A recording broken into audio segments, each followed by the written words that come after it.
Do you have the Canon R6 Mark II or the Canon R7? Well, then you need to stick around because I've got 5 accessories that will make your camera awesome.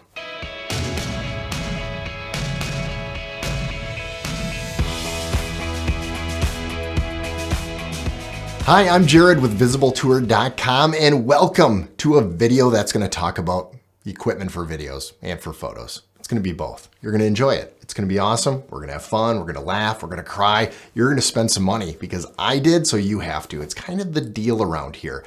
If I do it, you got to do it. I'm kind of that, guinea pig. So we are going to talk about 5 accessories that are amazing if you have the Canon R6 Mark II or the Canon R7. And stick around because I have a bonus accessory that is amazing and it does something awesome to your R6 Mark II. You can use it on the R7, but it just turns your R6 Mark II into this super beast.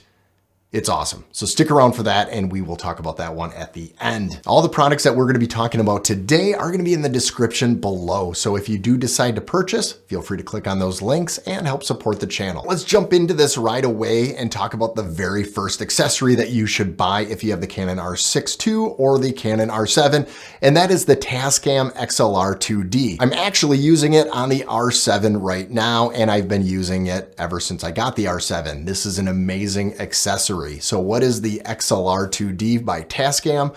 Well, this is an XLR adapter that uses the hot digital shoe of your Canon R7 or your Canon R6 Mark II. So Canon just started using these digital connections in the hot shoe this year, and I have found it an amazing invention. I know Sony has been doing it for a few years, but it is good to see that Canon does it. Why do you need the Tascam XLR2D? Well, unlike the built-in 16-bit audio that you're using in your Canon R7 or R6 II, this now brings in 24 bits of information. If you start to peak and you blow out some of that sound, then you can retain a lot more of that information. The higher the bit rate, the better information you can retain. So if it's too low, you can bring it up. If it's too high, you can bring it down.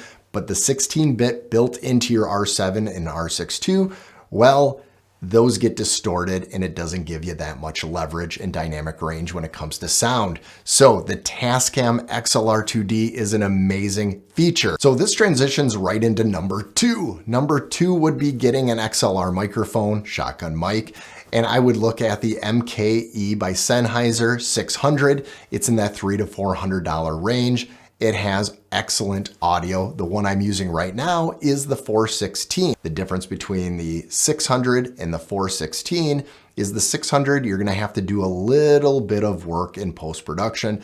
In the 416, you can do very little. So if you're special like me, 416, willing to spend $1,000. If you are smart like you, maybe the 600 and you can alter it a little bit, but I do love the 416. It is used professionally on many sets and has been for the last 30, 40 years. It is a very old microphone. They keep making it because it keeps working for everybody. I highly recommend it. But if you're on a budget and you've already just spent $500 on the XLR2D, then, well, just spend a little bit more money and get this because it's an excellent microphone. Number 3 is going to be a lens. And if you have the R6 Mark II or the R7, well, you could go third party and you could do an EF adapter and save a lot of money, or you can do what you should be doing. If you're going to be spending the money on an excellent camera, you should be spending the money on an excellent lens. Your pictures are going to only be as good as the weakest link. You can have an excellent sensor, but horrible lens, and then it's not going to be that great. And sometimes the lens makes a really bad camera look amazing. There are 2 lenses that I highly recommend getting when you first start out. So you're going to have to decide which one to get first. Either the 15 to 35 RF or the 24 to 70 RF. And it all depends on you. So I can't tell you which one to get, but I can tell you which one is good for what. If you're going to be vlogging, if you're like me and you do architectural photography, it is amazing. You want that 15mm and you want the diversity of the 35mm. The other one is going to be the 24 to 70mm, which is on my Canon R7 right now looking back at me. So if you're curious of the sharpness of this lens, it's awesome. And if you're a general person, you're doing some portraiture, you're doing some street photography, you're doing some interview, This honestly would be the one to go with right away, the 24-70. It is not cheap. It is over $2,000, but you can get it refurbished and find some good deals out there as well. This one is the most diverse, but if you need vlogging, if you need more wide angle, if you're an architectural photographer like me, well then the 15-35 would be the first one to get, and that was the first one I got. The 24-70 was later down the line. Quick honorable mention that is not on the list is the G2 by Tamron. If you do use the adapter, it is a very sharp lens. It's affordable. It is not as sharp and not as beautiful as the RF ones. Your audio is amazing, your optics are amazing, so how do you capture all of that in the best performance possible? Well, that would be SD cards. It's the thing that nobody really wants to talk about, but you need an excellent SD card. The ones that have worked awesome for me are the Lexar 256GB V90 version 2 cards. These are awesome. You get 2 of these in a bundle and the redundancy is there to protect you and it keeps up with all the write speeds that you need for any internal recording. Now, an honorable mention, and I will have the link below as well, is the Pro grades. They're a little bit more inexpensive. They are good quality. But I will say what Lexar has done in this latest generation has blown me away. The 40 frames per second that you can do with the electronic shutter in this camera with the R6 II, it's a no-brainer. You need the best and a V90 is going to be the way to go. So Lexar is the one that I would do. It is awesome. It's a great card. I just can't say any more about it, except that it's a great card and it's awesome and it feels good. And it's got like yellow to it and this vintage look. And when you touch it and you spend all that money on it, it makes you feel good about yourself. Before I get to the 5th one, remember that I have a bonus one at the end. So you got to stick around because the bonus one, honestly, blows away all of these. And if you have the R6 Mark II or the R7, you need to get this bonus one. So we talked about audio, we talked about optics, we talked about the media cards that you're going to be using when you're capturing all this. Oh, did I just introduce the next one?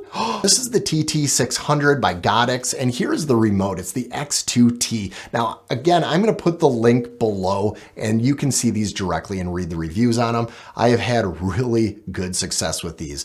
The images that I have produced using the light behind this has been amazing. Now you can buy this in a set where you've got the remote and it's going to be going on your hot shoe. And then you've got the flash in a remote spot. And I've got 2 of these, so I will actually put them around a property and then shoot it for some of my flash photography. When it comes to people, I'll put them in a nice octagon box like this right here, and then it is diffusing it and giving you this kind of light, but it's more mobile than using a video, which is really nice. Personally, I would do this over a Canon brand, and you won't hear me say that often because I believe that Canon brands are the best way to go when you have a Canon camera, but in this case, the flash is amazing. What is that bonus one that I wanted to bring up so badly? Well, this is huge. So just sit back, relax. You may know about this. You may have one already. It's the Atomos Ninja V Plus. Now, this is going to be more advantageous when it comes to the R6 Mark II, and that is because this is the only way that you're going to be getting that 6K RAW out of that camera. You can't do any internal recording. Now with the R7, you can still get awesome ProRes coming out, no longer that IPB, and that compression isn't so You've got some awesome uncompressed footage. But if you have the R7 and you don't plan on getting the R6 Mark II in the future, you might want to save your pennies and just get the Atomos Ninja V only. I've had it for years. I love the V. I ended up selling it recently. Now the Atomos V will allow you to get 6K video out of your R6 Mark II, but it's only going to be at 30 frames per second. And for most of you, including myself, that's probably going to be enough. But if you want 60 frames per second and 6K RAW, then you're going to want to get the Atomos Ninja V Plus, and that one is going to be the better buy, and you're kind of future-proofing any other resolutions down the line that you're able to do. Starting next month in January, and if you're watching this in January, right now, you're going to be able to do 6K RAW external onto the Ninja V or the Ninja V Plus, 30 frames per second on the Ninja V, 60 frames per second on the Ninja V Plus. Awesome feature, 6K RAW. I'm excited to start editing in that and checking it out and doing some reviews for you. So if you haven't already, please subscribe. And also any of these items that you want to purchase, links are below. It helps support this channel and it doesn't cost any extra to you. Merry Christmas, and I will see you in the next video.